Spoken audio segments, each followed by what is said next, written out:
In the aftermath of the First Punic War, Carthage lost its territory, its treasury, and its dominance of the sea. A humiliated Carthaginian general named Hannibal Barca forced his young son Hannibal to swear a blood oath: never submit to Rome. The republic the boy swore to destroy possessed virtually unlimited manpower. Its military doctrine relied on massive, standardized blocks of heavy infantry that simply crushed whatever stood in front of them. Knowing Carthage could never win a war at sea or match Rome soldier for soldier, Hannibal engineered an impossible workaround. He assembled a multi-ethnic mercenary army of Iberians, Celts, Libyans, and Numidians, complete with 36 war elephants, and marched them overland, straight toward the Alps. To keep this fractured, freezing force from mutinying at 2,000 meters of elevation, Hannibal stripped himself of his general's luxuries. He dressed like a common soldier, ate their basic rations, and slept directly in the snow alongside them. By the time he descended into the Italian peninsula, the mountains had swallowed half his men. Facing the endless reserves of the Roman Republic with an exhausted, undersized force, Hannibal had to invent a completely new way to wage war. His first brutal innovation came at the Trebia River in the dead of winter. Before dawn, Hannibal ordered his men to eat a hot meal and coat their bodies in oil to trap their body heat. Then he sent his light cavalry to harass the Roman camp, baiting the legions into crossing the chest-deep, freezing water before they even had breakfast. The Roman heavy infantry emerged onto the Carthaginian side of the bank completely soaked, starving, and violently shivering. They immediately engaged in a grueling head-on clash.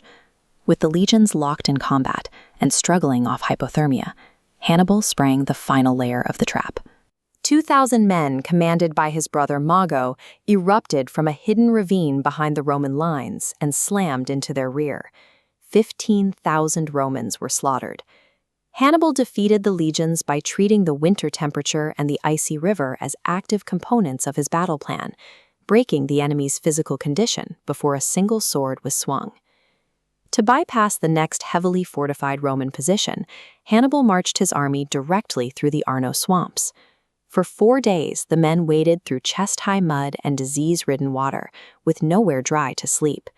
Hannibal himself lost an eye to infection, but the maneuver placed him completely behind the Roman defensive lines. When a Roman army eventually trapped him in a valley, Hannibal gathered 2,000 looted oxen, tied dry branches to their horns, and set them on fire in the middle of the night. The Roman guards, thinking they were seeing a massive army breaking out across the hills, rushed to intercept the cattle, allowing the Carthaginians to slip quietly through the unguarded pass. His manipulation of Roman expectations culminated at Lake Trasimene. Hannibal mapped out a narrow path wedged between steep, forested hills and the lake itself. He used the dense morning fog to hide his troops on the high ground. When the hot-headed consul Flaminius marched his army blindly into the mist to give chase, the Carthaginians poured down the slopes. Trapped against the water with nowhere to retreat, 15,000 Romans died. Hannibal used their own aggressive doctrine and rigid marching habits to lead them directly into an inescapable geographical slaughterhouse. The Roman Senate responded by fielding the largest army in its history, 86,000 men. Hannibal met them near the town of Cannae. He positioned his vastly outnumbered force on a narrow river plain, forcing the massive Roman army into a tight space, and angled his lines so the Vulturnus wind blew dust directly into the Romans' eyes. Looking at this tactical layout, you can see Hannibal's counterintuitive deployment. He placed his weakest Celtic and Iberian troops in a thin, outward-bowing convex line at the center, standing directly in the path of the dense, advancing block of Roman heavy infantry. As the heavy Roman legions smashed into the center, the Carthaginian line didn't break, it flexed. The outward curve slowly inverted into a deep U-shape, absorbing the momentum and pulling the aggressive Roman blocks tightly into a localized pocket. With the Roman infantry packed so tightly they could barely draw their swords, Hannibal's superior Numidian cavalry swept the Roman horsemen off the field, wheeled around, and crashed directly into the back of the legions, sealing the circle completely. Over the next 6 hours, 55,000 Romans were killed. Cannae stands as a historical masterpiece because it proved that an outnumbered force, using flexible, adaptive geometry, will obliterate rigid numerical superiority. Despite engineering the most devastating defeat in Roman history, Hannibal faced a paradox. He had destroyed the Republic's armies, but without heavy siege equipment or massive reinforcements, he could not breach the walls of Rome itself. Realizing direct confrontation was suicide, the Roman Senate adopted Fabian tactics. They ordered their surviving commanders to shadow Hannibal, harass his supply lines, and strictly avoid pitched battles. This effectively turned southern Italy into a sprawling open-air prison, starving the Carthaginian war machine of momentum. Meanwhile, a young Roman commander who had survived the slaughter at Cannae was closely studying his enemy.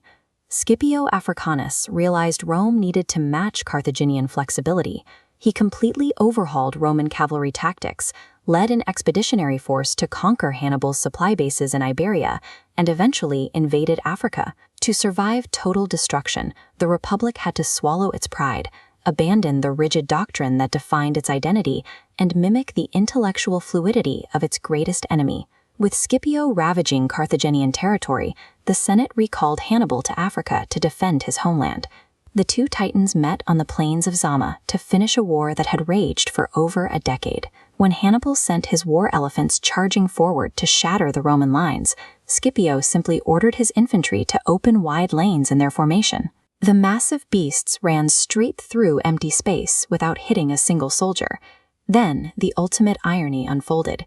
Scipio unleashed his newly allied Numidian cavalry to sweep away Hannibal's horsemen. The Roman cavalry then wheeled around and crashed into the Carthaginian rear. Scipio used Hannibal's exact Cannae playbook to destroy him.